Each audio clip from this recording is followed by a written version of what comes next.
Hello, Jen. You guys hear me?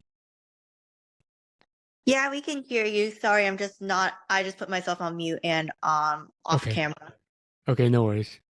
I sometimes have to do a spot check with audio video here. Liza, Danita, hello. Hi, Diane. Hey Eric, I joined, yeah, last week was the first time I joined. I really loved your meeting. Awesome. I'm glad it was. I hope it was helpful. Yeah, very, I very. appreciate and I appreciate the feedback too. I know Yeah, sometimes when these calls get kind of big, people tend to get quieter. The bigger the group tends to be, the quieter folks tend to become. So I appreciate it. yeah, nice job. Hi, Medley, Marilyn. Hello. Hi, everyone. I see a lot of new names here. If you're new to the group here, if you're not if you're comfortable with it, I'd love to see your faces. I do this so I can try to connect with folks and hopefully give back and share some of my perspective. So, if you are comfortable with it, I'd love to see your faces. Um, and even better than that, I'd love to have your engagement here during the half hour or so that we are in discussion here. Oh, I got your message here, Diane, in the chat here. No worries. Um, okay, cool. We'll let folks trickle in here.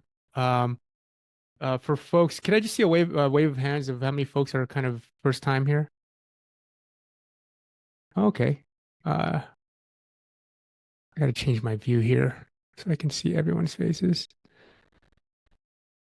All right, so I'll just do a super brief introduction. I think if you signed up, you probably saw my little preamble there, but I've been with the Never Search Alone community now for going on 9 months as a moderator of two groups, which have since sort of moved on.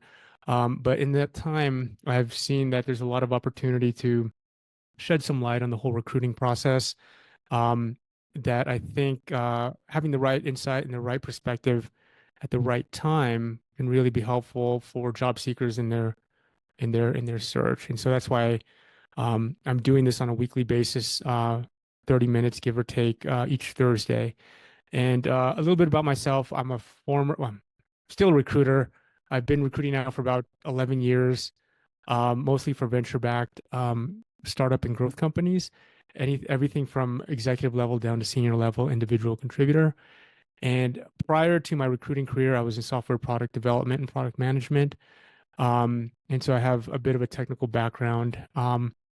So anyway, that's a little bit about me. I live in Utah, in a ski resort town called Park City. Do a lot of skiing, and anyway, that's a little bit about me. But I try to make these conversations more engaging, to the extent that people have, dynamic questions or questions that are, relevant to some of the challenges that they're facing. In recent feedback, I've received that it would be helpful if I provided a little bit of structure beyond just sort of a free-for-all AMA. And so that's what I'm trying to do. Today is the second week of me trying to sort of adopt that format. And so for today's session, I wanted to touch on the topic of where I see candidates fall short in interviews, primarily from a recruiter's perspective. And just to set the tone here, like I'm a my experience is mostly as a actually almost exclusively as a third party recruiter, meaning I don't work for the companies that I'm recruiting for directly, which means I can have any number of given clients, and I'm trying to find talent for those clients, as opposed to an internal recruiter, which you're probably more familiar with. They work for the given company and they only recruit for that company. Their W-2s typically, well, they could be contractors as well, but they're typically dedicated to a single company. So anyway, I'm going to share a little slide deck here. And again, I invite questions. I try to make this, I don't want to make this me like preaching. So if you guys have questions, throw it into the chat here, or just go old school and just just bring up the question verbally. So let me share my screen here. Let's see. Can you guys see my browser with the deck? Okay, awesome.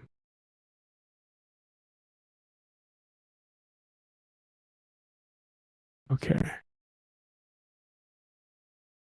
Oh, sorry. At least my thing that puts it in that mode. Okay. Um,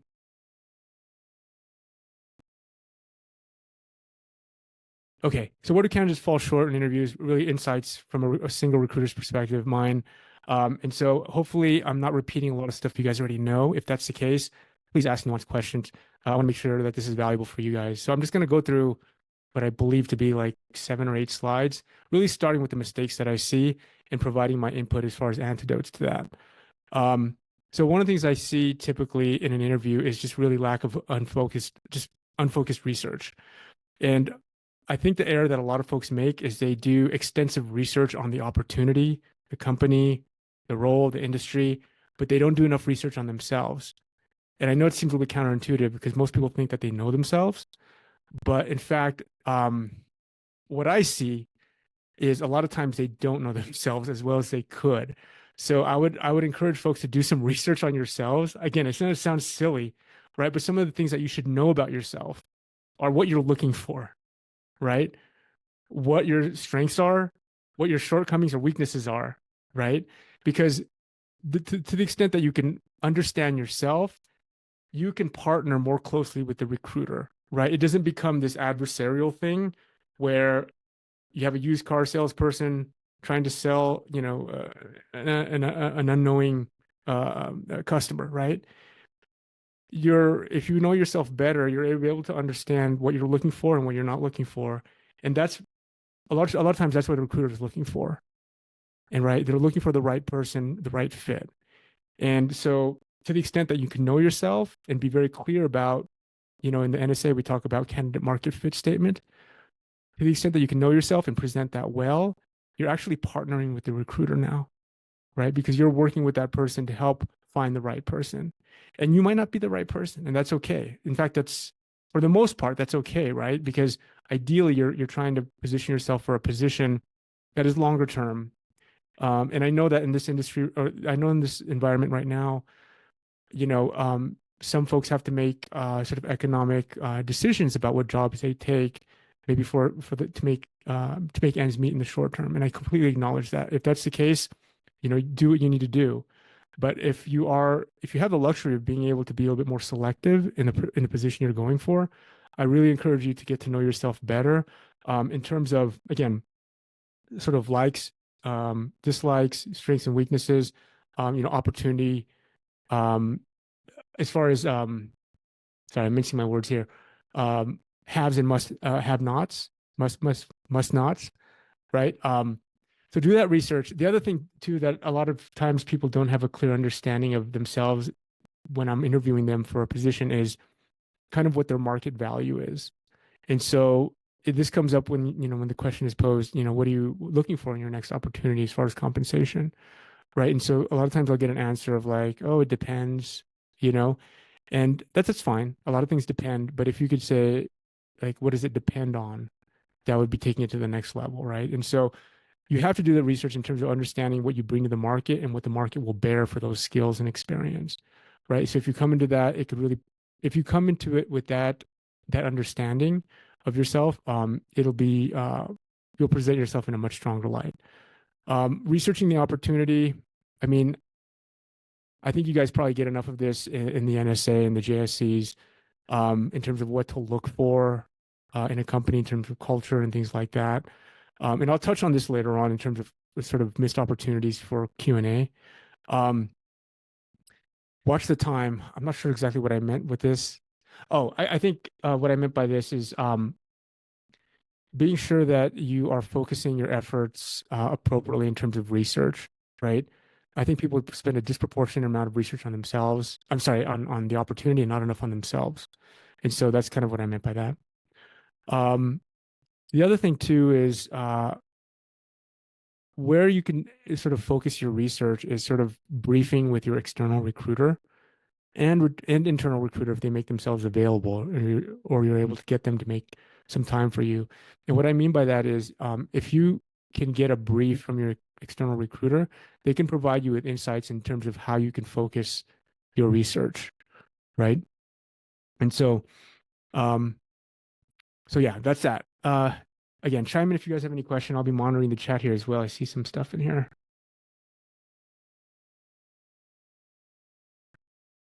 How did I choose Park City? Yeah, that's a whole other story.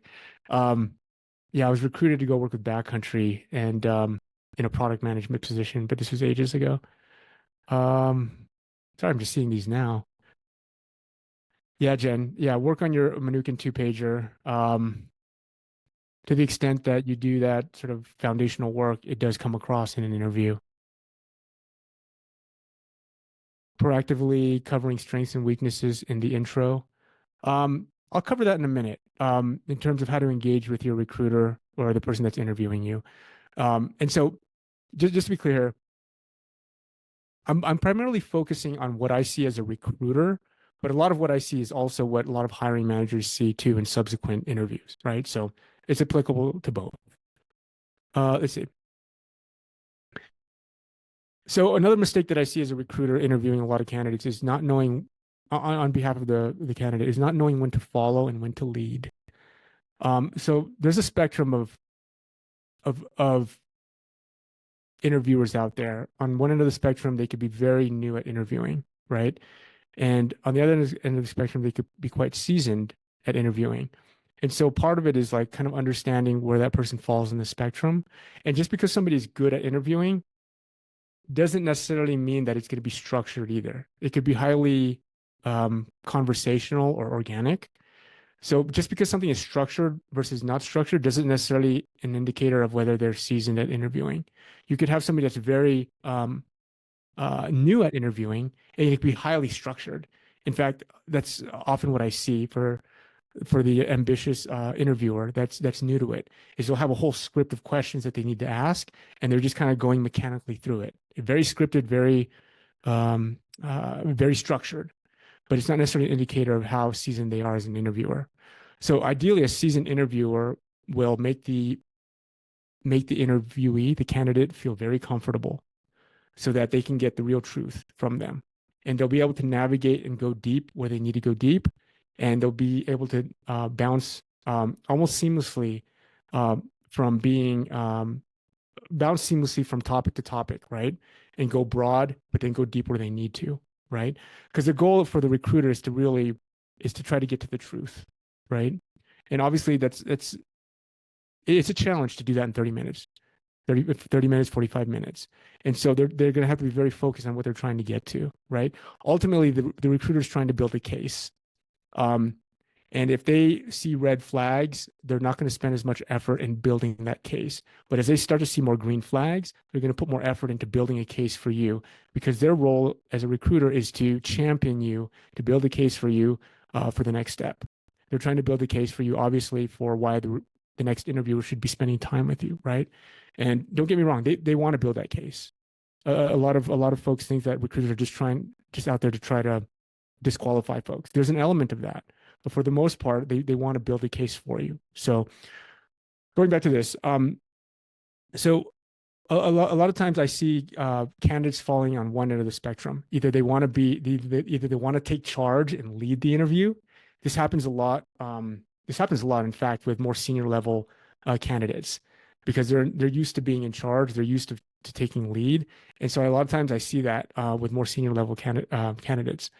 And then on the other end of the spectrum, I see folks that are just a little too laid back, right? And they're just too much following the lead of the interviewer. And sometimes the interviewer doesn't have sometimes it's by design that a recruiter will kind of give the candidate some space and see how they fill that space. Do they take charge?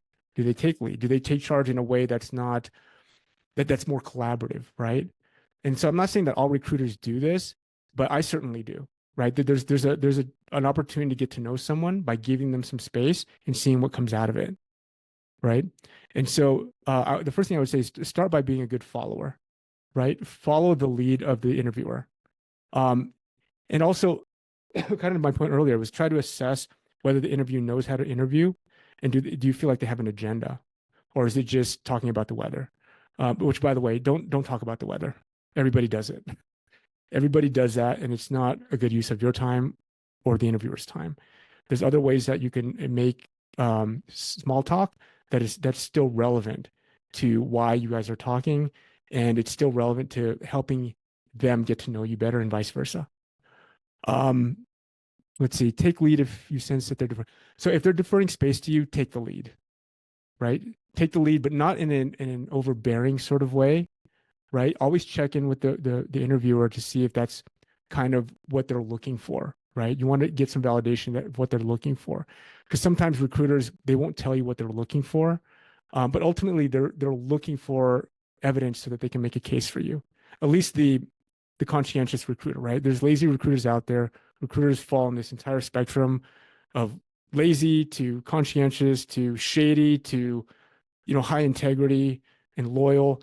And so, as an aside, recruiting is a low barrier entry profession. So there is a wide spectrum.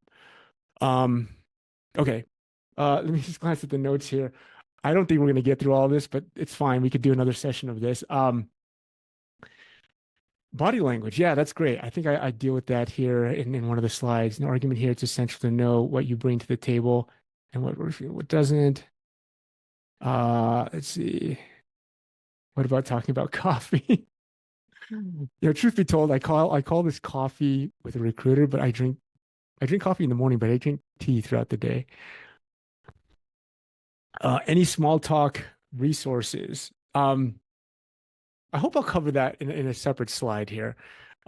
Small talk, there's value in small talk, but make it such that it's a genuine opportunity to share yourself and to connect with the other person. Again, within the context of helping the recruiter or the interviewer solve their problem, which is their problem is that they need somebody for this role. So if you can be good about tying that to the weather, go for it. But I'll just tell you right now, everybody talks about the weather. Chances are the recruiter or the person that's interviewing has talked about the weather 3 times before their conversation with you. So throw the weather out. Let's see. What are some good small talk? I don't overthink my small talk. Spilling the tea. Okay. Okay, let's move on.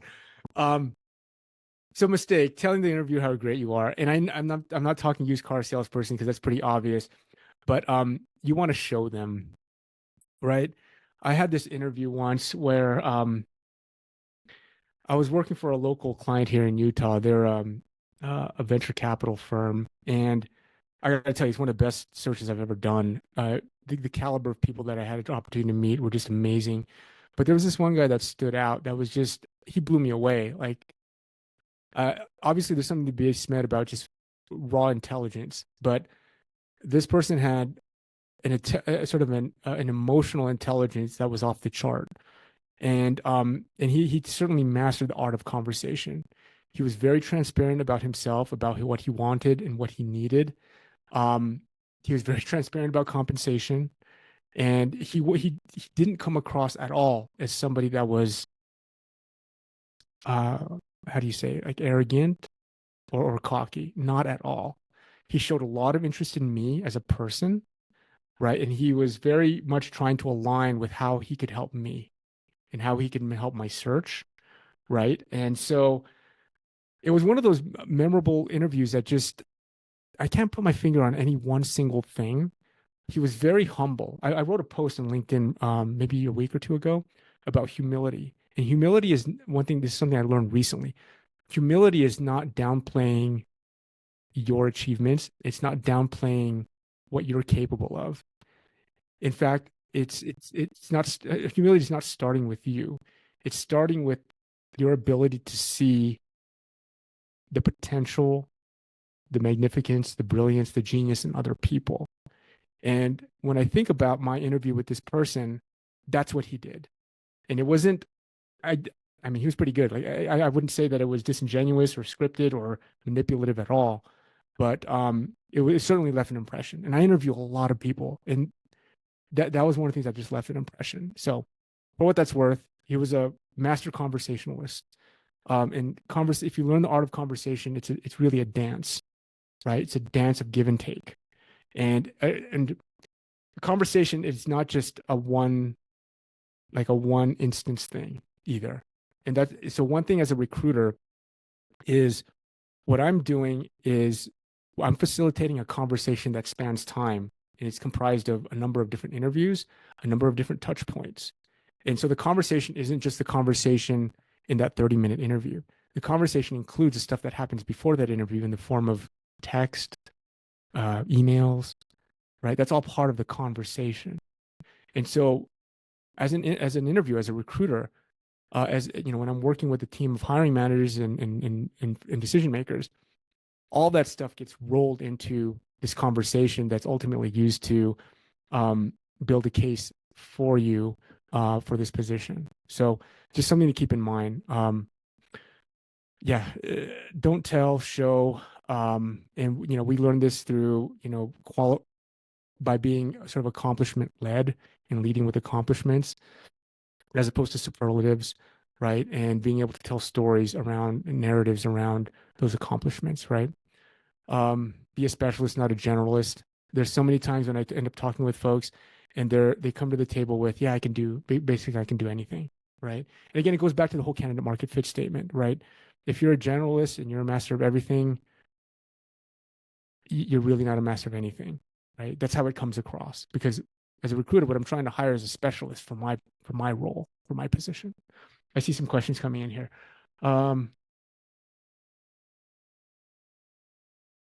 Okay. As far as I can tell, just some comments. Okay. Let's see. Outcomes over skills. Yeah.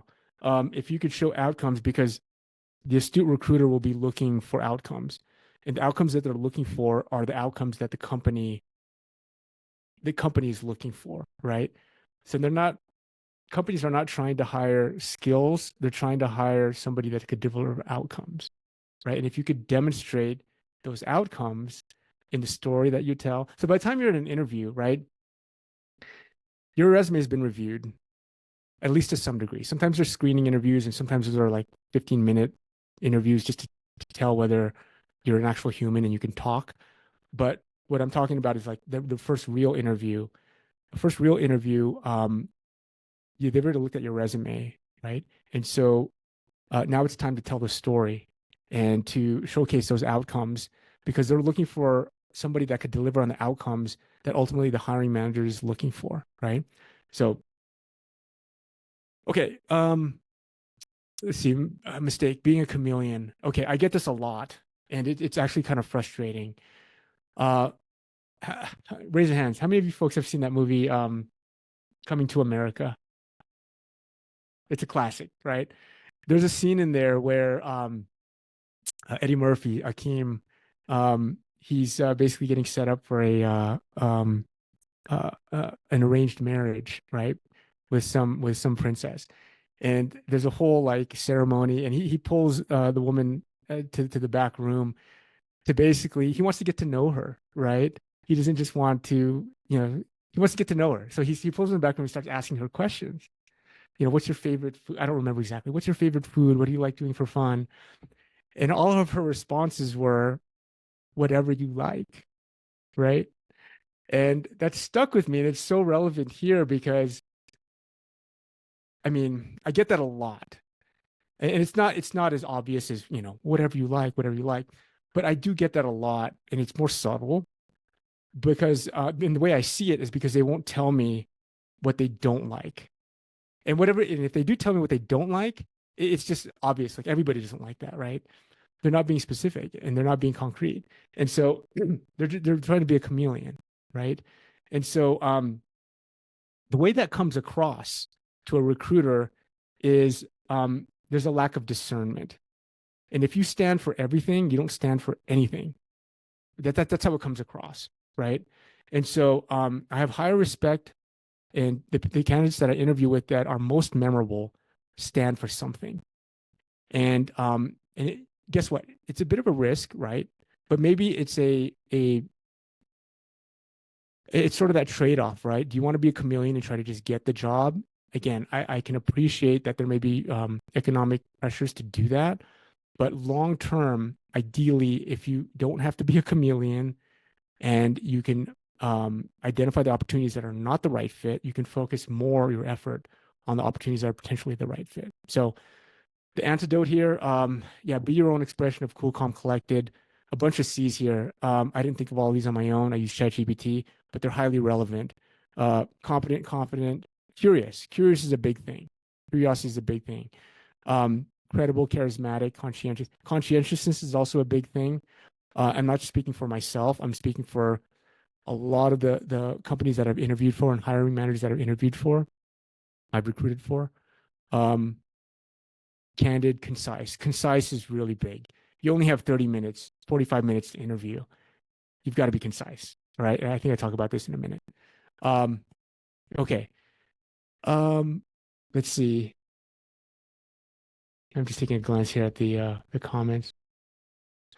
Okay. Surface overscripted, incoherent answers. Okay. I get this a lot. You'll be surprised, even at executive level. Sometimes executives could be the worst, let me tell you, because they think that they're so dialed in their pitch and interviewing that they've also in some ways they've kind of lost that sense of a mirror, and they yeah. So okay, so I get this a lot. If so in our practice, we also run a virtual assistant firm, and this is sort of the arm that does high volume recruiting.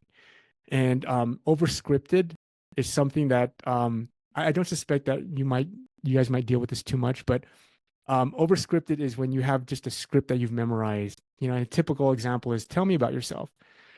We have that question, and we've interviewed virtual assistants. Virtual assistants, if you're not familiar, is offshore talent that do, they're more entry level. And so we've had a question experience where, we had that question of, tell me about yourself. And so everything leading up to that question was a little bit, just casual conversational chit chat. And then we moved into, okay, well, let's get into interview mode. Tell me a little bit about yourself. And I remember this one woman, it was just like night and day. The switch just turned on and she got into this highly scripted thing. And I don't think she was aware that that's how she, excuse me. I don't think she was aware of how she came across. That it just this switch flip, and it came across as kind of disingenuous and just purely scripted, and it put a barrier between me and her because I wanted to get to know her. Right, I didn't want to get to know her script per se. I wanted to get to know her, right?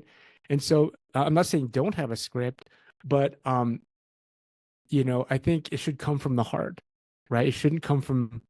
Yes, it should come from the mind, but if it also comes from the heart, it comes across as more compelling, right?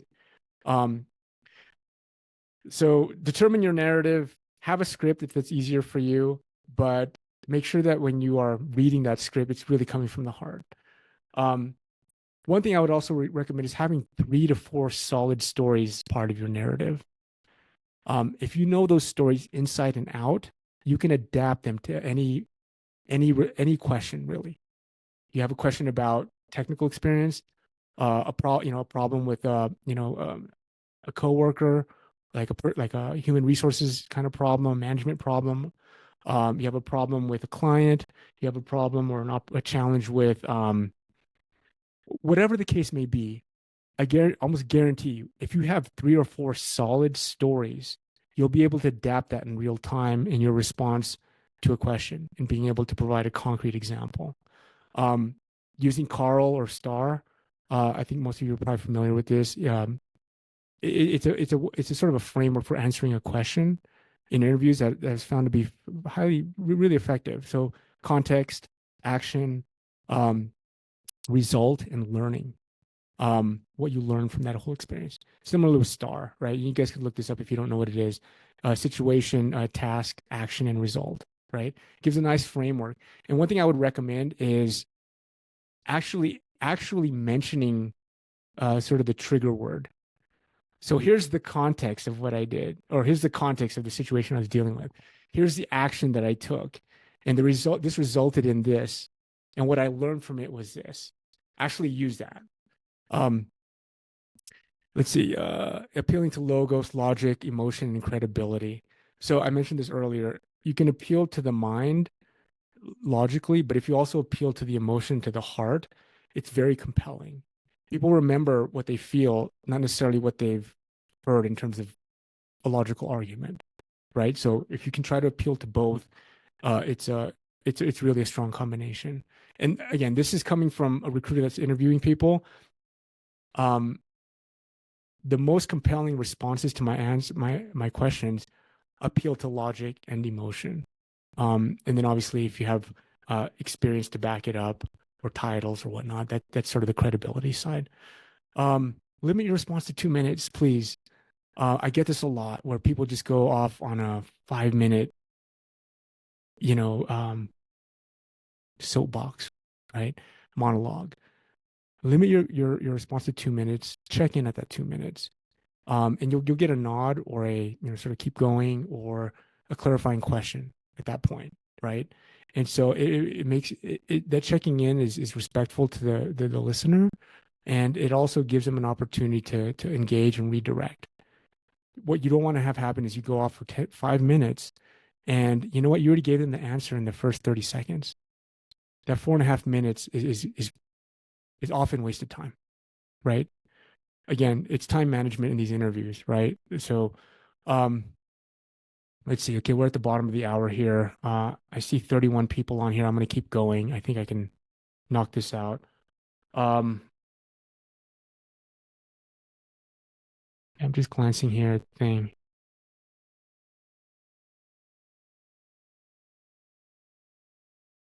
Okay, well, what I'm going to do is I'm going to take some of these questions in the chat here, and I'll figure out a way that I can address them, either in subsequent or in follow-up emails or something. Okay, not engaging with the interviewer. We talked about the weather. Medium. So depending on whether you're interviewing Zoom or in-person or conference room, know how to manage the environment in the medium. So if you're in Zoom, this is a good, the distance to the camera is good. This is way too close. If you could see my pores, it's way too close. And if you could see like my chest, if you could see my chest here, that's way too far. Make good use of the space, use your hands, right? That's what I would recommend. Make it more dynamic, right? And don't be leaning back. I mean, I want to say that a lot of these go without saying, but I get it a lot. And so I should say it. In person, shake the person. I mean, we're doing fewer and fewer in-person interviews now. It's not usually until the end, but a strong handshake, looking a person in the eye. Where do you position yourself in a conference room? Right? At the head of the table, at the side of the table, in the power position, facing the door. It's something you have to look at on a case-by-case basis. But ideally, where I recommend people, because a lot of times you'll be guided to a conference room before the interviewer is there. At that point, it's kind of a free-for-all. You can sit wherever you want. If you're guided to an interview into a conference room where the interviewer is already there, do you sit straight opposing to the person, or do you sit to the side of the person? Right? I know this might be overthinking a little bit. I like it when the person sits alongside me, not right beside me, but sort of 90 degrees, right? Personally, I just like that. And whatever makes you more comfortable, that's going to be important as well. So there isn't like a magic formula to this, but it's something to think about, right? If you're facing a window and there's glare in your eyes and you can barely look at the interviewer, guess what? You shouldn't be facing that window, right? When somebody comes into the room, stand up when you shake their hands, right? Again, a lot of this probably goes without saying, but these are some of the things that are just, I think, need to be said. Use the interviewer's name. I get this a lot where people don't use the interviewer's name, but I also get on the other end where they're overusing my name and it sounds so awkward. It's kind of uncomfortable because they keep saying blah, blah, blah, blah, Eric, blah, blah, blah, blah, Eric, blah, blah, blah, Eric. And I'm like, I know what they're doing because people say, there's a saying there that, your name is one of the most, I don't know, people remember that when, it catches people's attention when you use somebody's name, right? It's part of why I welcome people here. And that's by design because I want people to feel welcome here. So when people come on, onto the Zoom, I say hello to them because I want them to feel like welcome, that I see them, right? So there is value in it, but don't overdo it because it comes across as disingenuous. Listen with your mind and your heart. Listening is an art, right? And I don't claim to be the expert at it, but if you can listen with your heart and your mind, it's so powerful. It is so powerful. Mirror matching. I see this sometimes where people mirror match, and again, like the name thing, you'll see this in like interview prep guides. If you just Googled it out there, yeah, mirror match or username.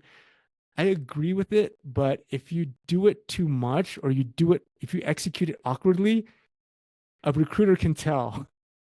So you see me doing this, don't start doing this to them, right? Do it maybe a little bit, but and so mirror matching is more about energy level, right? I have a certain energy level that I'm projecting right now, right? Match that or go a little bit above it, right? But don't be off the charts either way, okay? Finding relevant surface area to connect with. This is about getting to know your interviewer. I would recommend doing a LinkedIn search on the person you're interviewing with, getting to know them. And part of the things that you're trying to gauge is, are they a senior person? Are they newer at interviewing? What is their role? What kind of influence might they have? Have they been with the company for a long time? Can they answer questions about, sort of nuanced questions about the company? And do they have data to back that up? Right? That's kind of what you're trying to gauge when you're trying to get to know the person in advance. And that'll give you a lot of fodder for a surface area to connect, right? Be human. I don't know what else to say about that. Be human. Yes, they're trying to hire you as an employee or whatnot to solve a business problem, but they also want to work with somebody that they can get along with, right? And so if they could get that feeling that you're a human being, that comes across, right? If you're all business, that also comes across as well. Oh, the other thing is asking for their advice. That is so powerful. When you ask somebody for their advice, going back to the whole humility thing, you're recognizing the brilliance, the genius in them, right? You're validating that, you're acknowledging that. And you're also signaling to them that you're open to learning, right?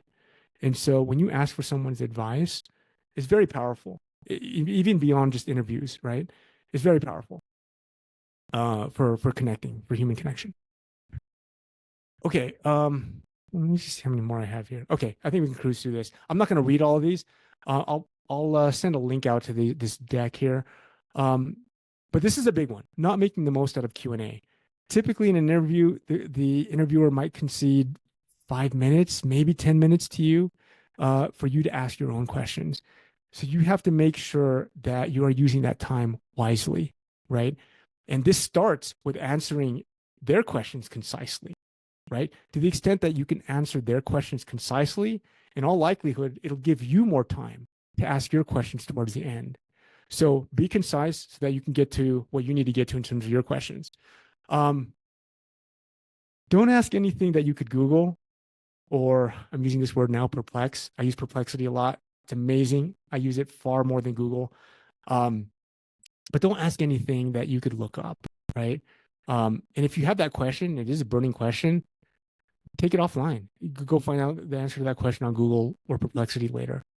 But here's some questions. I'm not going to read through all of these, but these are some questions that you might not have considered asking as part of the interview process. And these are sort of a little bit meta questions about the process, but it can give you a lot of insights, right? So how long has the position been open and why is the role open? It's such a telling question. It gives you a sense of where they are in the search, and it gives you a platform to start asking questions like, like how far are they in the search, and have any offers been extended or declined? If so, why? Right? Because sometimes their target and what they're looking for is in flux. It's moving, right? And so you want to know that, right? And it gives you a lot of telltales into their culture, into their team, how decisions are made, what their values are, and so forth, right? how many candidates ahead of you in that process, and where might they be falling short, right? And so, and these are often questions that are not asked. Most of the questions I get are, oh, what are the challenges? What is the hiring manager looking for in candidates? You guys had a great year last year, but this year it's looking like it's down. Tell me a little bit more of that. Those are a lot of the questions I get, and they're pretty typical, right? And not to discount those entirely, but I'm just saying that they're fairly common. These are more the uncommon questions that I get, right? So you guys take a look at that. Let's see. Following up. So if you can follow up the day of via email, I would say that's the day of or the next day would be ideal. But reference something unique to that conversation that you had with the recruiter. That'll help the recruiter remember you, right? And you want the recruiter to remember you. Chances are the recruiter is recruiting or interviewing other folks, and chances are that he or she's also making a case for those other folks. And when you send that email, don't just say thank you, thank you, thank you. Provide some value, right? Reflect on the discussion that you guys had. And I would suggest providing some bullets on sort of the credible outcomes you could deliver in the position. Ultimately, what the recruiter is doing is they're building a case for you, right? Unless there's any major red flags, they may disqualify you, but more likely they're building a case. And that case will be in the form of probably a few bullet points or even a write-up that goes into the ATS system or goes directly to the hiring manager. If you can help make the recruiter's job easier in creating that case, creating that write-up, that's where there's an opportunity to do this, right? And if you do that day of, you'll probably sort of intercept that recruiter's write-up, right? And he or she may incorporate that into their write-up. The other thing is acknowledging any potential concerns and rebutting them. This is very, very, very powerful. Nobody wants to talk about potential concerns because they feel like it might, it might trigger the recruiter to focus on something that maybe they might be overlooking.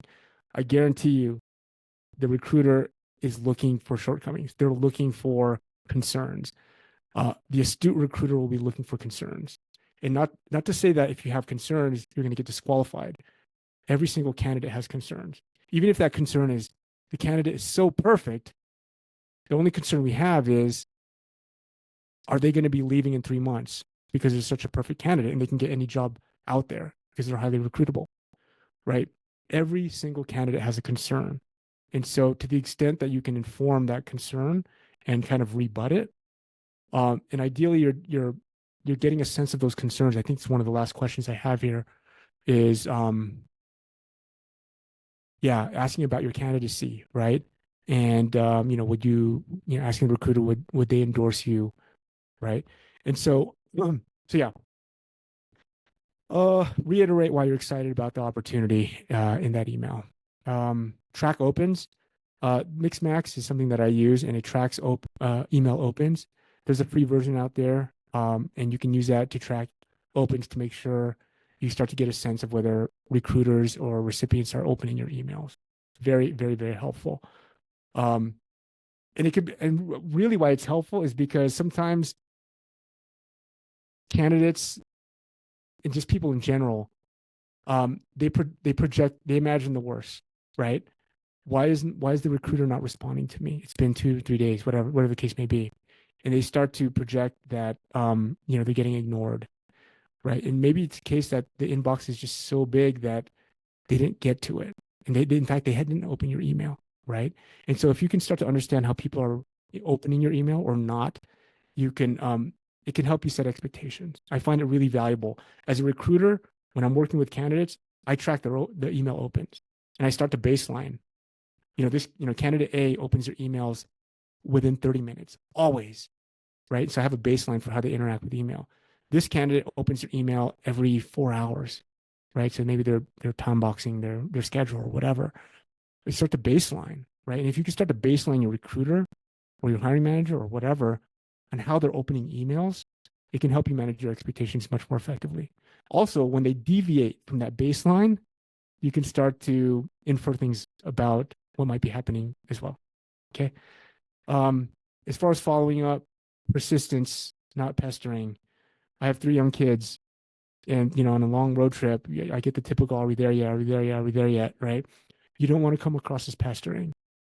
Persistence, showing continued and sustained interest, and showing continued and sustained ways of adding value, definitely, definitely optimal.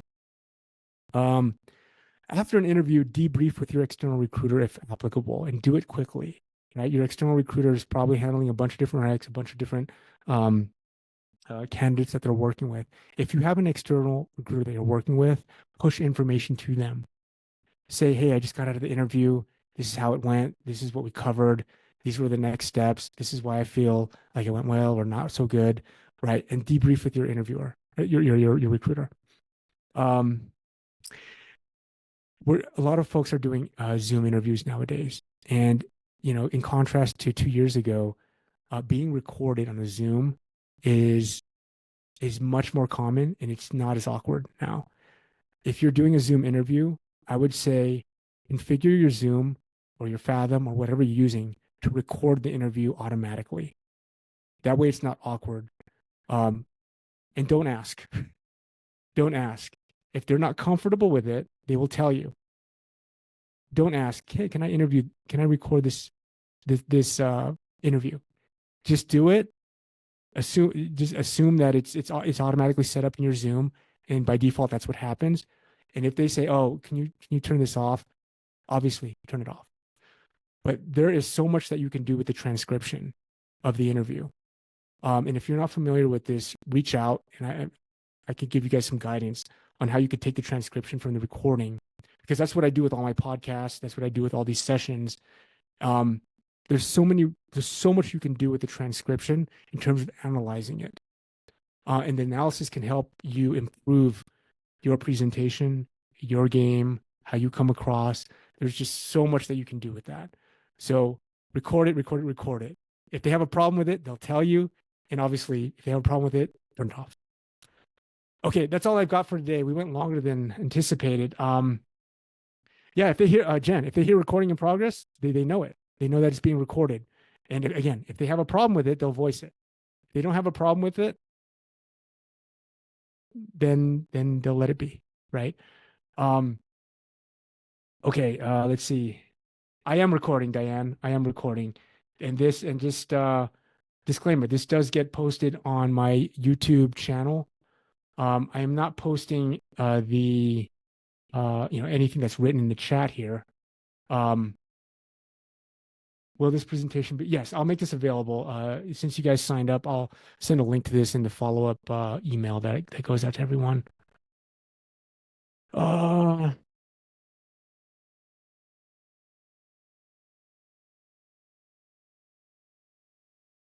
No, you're not recording without their knowledge. Usually when it's recording, there's a big thing that says, "Hey, I'm recording."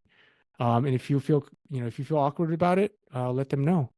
Hey, my Zoom is configured to record. Would you like me to turn it off if you're not comfortable with it? And if they say, "Yeah, I don't feel too comfortable with it," then turn it off. If they feel, "Yeah, there's no worries," then no worries, right?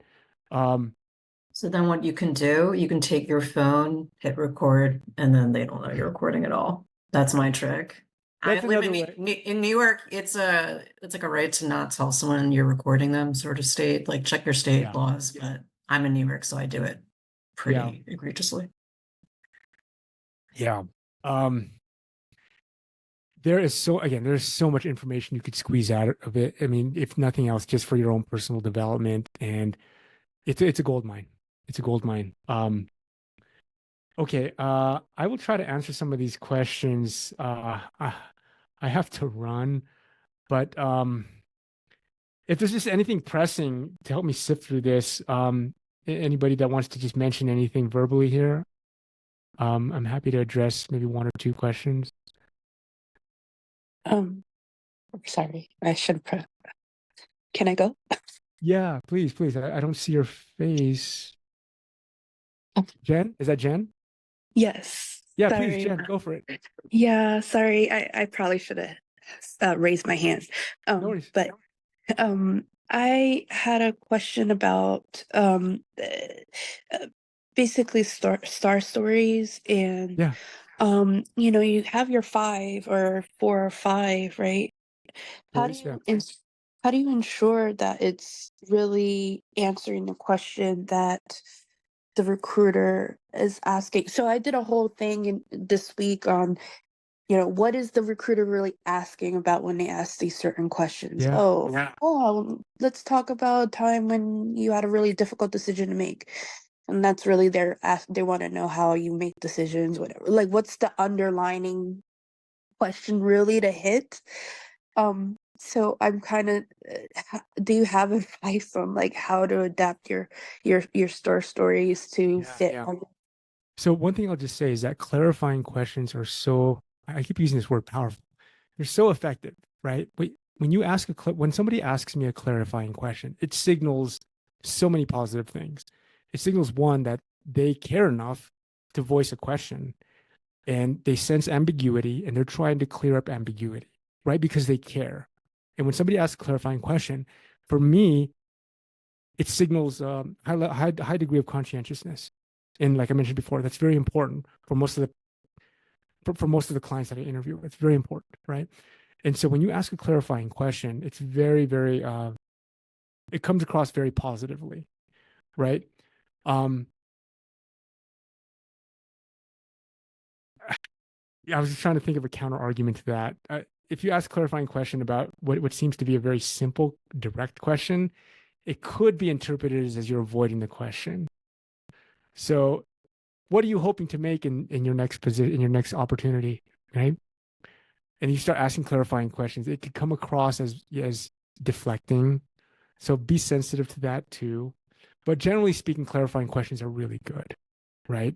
And so don't be afraid to ask a clarifying question if you are not, if you feel that your assumption is not if it's not obvious, right, what they might be looking for, right? Because you want to tailor your question to what they're looking for, ideally, right? You don't want to, yeah. What you don't want to have happen is you make all kinds of assumptions about what they're looking for, and now your answer becomes bloated, and it becomes a 5-minute answer, right? Where you could have asked a 10-second clarifying question, they could have given you a 5-second response, and now all of a sudden you're zooming in on what they're looking for, and your response is a minute or whatever, right? It's not 5 minutes. So that creates new time for everybody to kind of get to know each other in a more focused way. So I hope that helps, Jen. Um, um, Thank you. It does. Thank you. yeah. Could I Any ask other- like kind of a head-on question to that? And I think Wendy was asking that in the comments. That what level of detail to go to when you do your star responses? Because to an extent, if I ever got any feedback, and most of the time you don't, but sometimes people say, "Oh, this was too much, not concise enough," and to the same Yeah. story, people can say, "Oh, this Yeah. was not enough level of detail." So Yeah. how do you go about it? That's a good question. I get this question a lot too with respect to like technical sort of conversations, technical questions. Especially when the interviewer, or especially when the candidate doesn't know how technical the interviewer might be. They might be going down this technical rabbit hole, which somebody that's more technical would definitely appreciate. And so that's part of the value of getting to know who your recruiter is and what they're looking for and what level. And you, generally speaking, a good rule of thumb is, again, limit your answer to 2 minutes and check in with your interviewer, to make sure that that you're giving them what you want. Recruiters do this a lot. I'm guilty of this as well, where I'll ask a question and they start giving me the answer, and somewhere in their 3, 4, 5 minute answer is what I'm looking for, but they've given me a lot of other fluff. And so what I'm guilty of is sort of just moving on from there, right? Or if they're not giving me what I'm looking for, I move on from there in the interest of time. And so again, I try not to do that, but what I'm saying is that check in with your interviewer. Try to limit your response time to 2 minutes, and then just check in. Is that a level of detail you're looking for, or can I expand on anything that I covered? Or they'll guide you, right? Because they have an interest in getting to what they're looking for as well, right? So I hope that So you're saying do the whole star thing in 2 minutes from start to finish, and then be like, and then just ask them, is this enough level of detail? Do you want me to dive in on any of that? You could do that. Yeah. I would appreciate it as a recruiter. Yeah. Yeah. Because I might be more interested in the result. I might be more interested in the more of the context. I might be more interested in what you learn from it. Right. So let me guide. Got it. Yeah. Give them a little preview. Tell them what you're going to talk about it. Right. And then validate it from there. That's what they're looking for. Darlene, I see your hand up. I just had a question about one of the slides that you had about communications, and you had the word archetype. And I wanted to know, what did you mean by that? I'm trying to pull up this slide. Oh, there it It's is, right- archetype. There it is, archetype. So there's different kinds of archetypes. If you think about a story, right? You have the hero, you have the villain, you have the underdog. The same thing applies to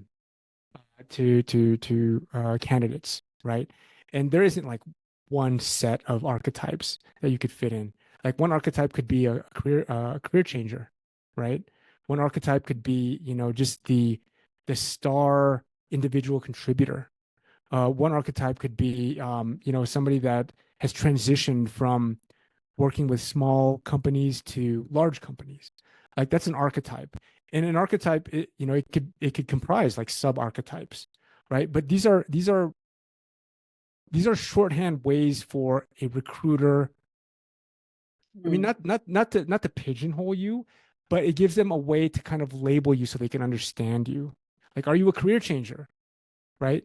That's an archetype, right? Okay. And so so try to understand what your archetype is and how that fits within your narrative, right? They're sort of complementary sort of concepts, right? And so and one archetype could be the job hopper, right? Not necessarily a positive thing, but if your resume screams job hopper, you want to be able to deal with that archetype, right? Because you want to be able to explain that to them, right? So I hope that helps. Okay, yeah, thanks. Jeremy, you have a question? Yeah, I know that we're at time here. Just a quick question in terms of if you can interpret something for me. So, say you do go through one of these interviews and you nail it with the recruiter. They are going to submit to the hiring manager, and perhaps you don't go any further. Could you kind of interpret typically what that means? And then the follow-up question to that would be, if I do nail a recruiter interview, how often should I be, checking back in with you in case a position does open up, down the line? Yeah. Okay. So the two questions I'm hearing. The first question is kind of what do I mean by sort of that process of a recruiter making a case for you and writing, sort of writing a submission or a write-up on your behalf. So typically what happens is almost 100% the recruiter does not have hiring authority of who gets hired, right? And so the recruiter is sort of the front line within a company, or even external recruiter could be a front line for that hiring team. And their job is to find candidates that are strong candidates for their understanding of what the hiring team is looking for, the hiring team, the hiring manager, right? And so the hiring manager and hiring team, they just simply don't have enough time to recruit, to source, to take applications, to vet, to do all that stuff. In an early stage company where hiring managers are doing everything, you might find that the case, right? But generally speaking, there's a layer of recruitment that insulates the decision makers from the candidates, right? And so their job is to find the talent or process the talent if they're inbound, meaning that the candidates have applied. And what I mean by process them is get to know them, right? Review them based on their understanding of the opportunity, the role, the needs, the culture. Review these candidates on paper. Typically, it's on paper first, and identify where they might be a fit or where they might not be a fit, right? And obviously, there's some threshold, right? And so you might get disqualified just purely based on paper, right? And an example of being disqualified is, they're looking for senior software engineer, and in their books, senior software engineer is somebody that that's worked with a certain technology, or they have, maybe they've managed people. And if the person hasn't managed people or they have no engineering experience, 100%, they're going to get, almost 99%, they're going to get disqualified based on paper, right? And so once you interview with the recruiter, they're, in their mind, they're thinking, okay, you know, how does this person fit into the opportunity, the need, right? And so they're checking some boxes, and then ultimately they're taking notes typically, and they might even be recording it, right? And they're going to go back and they're going to do their write-up or evaluation or recommendation, and they're going to write that up, and that'll get sent to typically to the hiring manager, right? Some companies might have more convoluted or more complex processes, but typically the recruiter's job is to make a case based on their interaction with you, their interview of you. And the case isn't just like, yes, hire the person, or no, don't hire the person. The case is just, it may be just like, yes, this person is worthy of, they'd be a good fit for the next step, right? And here's what I've learned about this person, the pluses, the minuses, the things that are unique about the person, and sort of the outstanding questions that need to be explored in subsequent interviews, right? I think I've covered this before. This is my shorthand when I'm doing a write-up and when I'm looking at a candidate. It's the pluses. That's where people are strong. That's where they fit the boxes. The minuses are things that are sort of detractors, where they might be a misfit, or they might not have the right experience, or they might not have enough of the experience, right? So the minuses.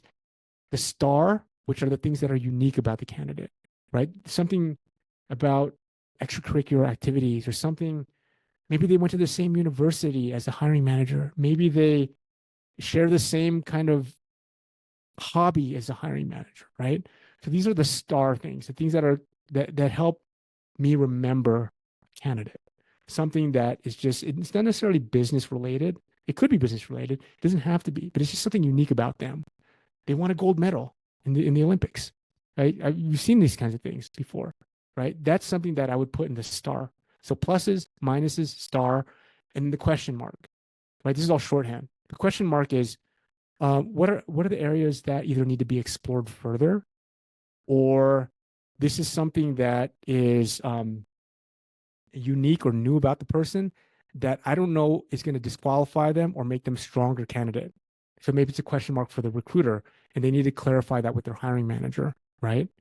And so, as a random example, right? Maybe this person lives out of state, and they haven't covered this in terms of the intake with the interviewer, with the hiring manager. This person lives out of state, and they need a relo. It's a question mark. Does the company support relocations? Maybe the recruiter doesn't know, so they'll put that down as a question mark. So shorthand, plus, minus, star, and question mark. If you think about, that's how I think about it, and maybe that's a little bit structured, and maybe not all recruiters follow that to that degree, but that's generally what they're doing, right? They're making a case for you, but they're also having question marks, right? Concerns. Just because you have concerns doesn't necessarily mean it's a bad thing, right? So I hope that helps, Jeremy. Yeah, absolutely. And sorry. To yeah. just Okay. kind of wrap up that last point. Yeah. You know, and thank you so much for explaining the shorthand there. You have a strong candidate, Eric, and essentially the hiring manager does not want to move forward. How often are you pulling from that list of strong candidates that you have to maybe go to another hiring manager or look for that position down? I'm basically asking about nurturing a relationship with a recruiter and how. Yeah, no, that's a totally legit question, Jeremy. If the person is an internal recruiter, depending on the size of the company, right? Because sometimes these positions, this position might be filled, but guess what? Maybe next week another position will open up again, right? If it's a small company, that same position is not going to open up for another year, right? So you have to kind of gauge that. If you're working with an internal recruiter, and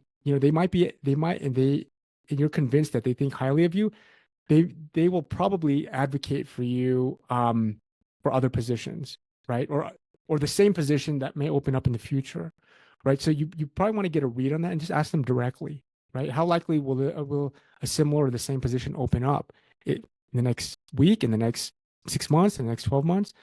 You can ask that question, right? If they're an external recruiter, right? Chances are they're working with multiple companies, multiple clients, and they could be an advocate for you with another client, right? Last week we talked about MPC, which is an acronym for most placeable candidate. So just because you didn't make you weren't extended the offer for a particular client doesn't necessarily mean that you couldn't be a fit for another client, right? And so you could ask that recruiter, especially if they're a senior recruiter, and especially if they're what they call a full desk recruiter, meaning they're in charge not just for filling positions, but they're also in charge of winning new business, winning new requisitions or searches with clients, right? If they're a full desk recruiter, in other words, they're creating new accounts, they're soliciting new accounts, but they're also trying to fill it. They may want to partner with you in terms of using your candidacy as sort of an MPC tactic in soliciting new requisitions with existing clients or new clients. So so hopefully that gives you some context there, Jeremy. Awesome. Yeah, thank you. Appreciate it. Yeah, for sure. And I know there's a lot we didn't cover. I know we can go on, and that's why I do this every week. So I hope you guys come join next week. I know we went over time, but you know, I get a kick out of helping folks and kind of giving my perspective and also learning from you guys in terms of what's challenging. So I hope you guys will join next week and look for the follow-up email from me. And I hope you guys have a great week, and we'll talk to you next week.